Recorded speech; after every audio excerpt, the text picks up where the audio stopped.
So part one of the course is what I call Travel Toolbox. And Travel Toolbox is all gonna focus on how to travel for cheap. So we're gonna run right into this.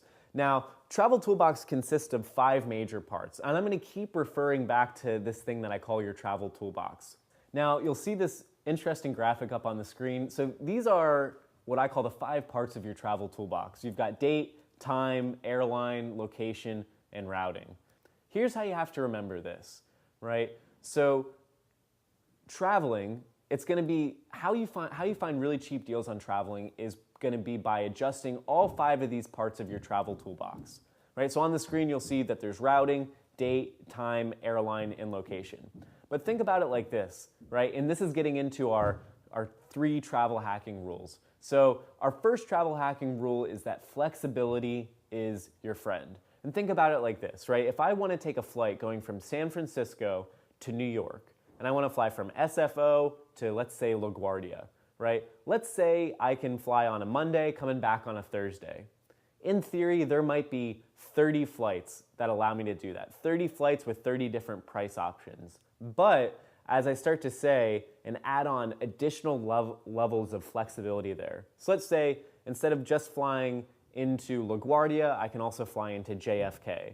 Let's say instead of just flying out on a Monday, I can fly out on a Monday or a Tuesday.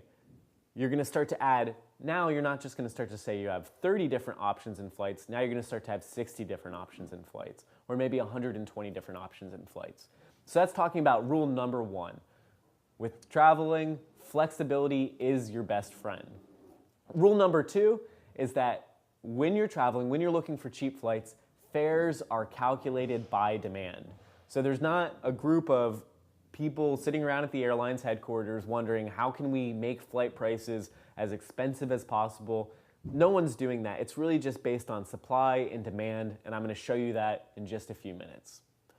Additionally, and this is the most important rule, is that at the end of the day, there's no such thing as magic, right? So if I'm looking for a flight from point A to point B, I've looked at every possible option, you've done everything that this course has shown you how to do, and at the end of the day, what I want to tell you is that there's no such thing as magic. And what you might be saying is, wait, I signed up for this course, I thought I was going to be able to find really great deals no matter where I looked. And to that I would say, just wait, that's what part 2 of the course is from. So at the end of the day, and that's what makes this course so valuable, at the end of the day is you're going to learn how to find a cheap flight, but at the end of the day when there is no cheap flight, that's where points and miles come in to save the day.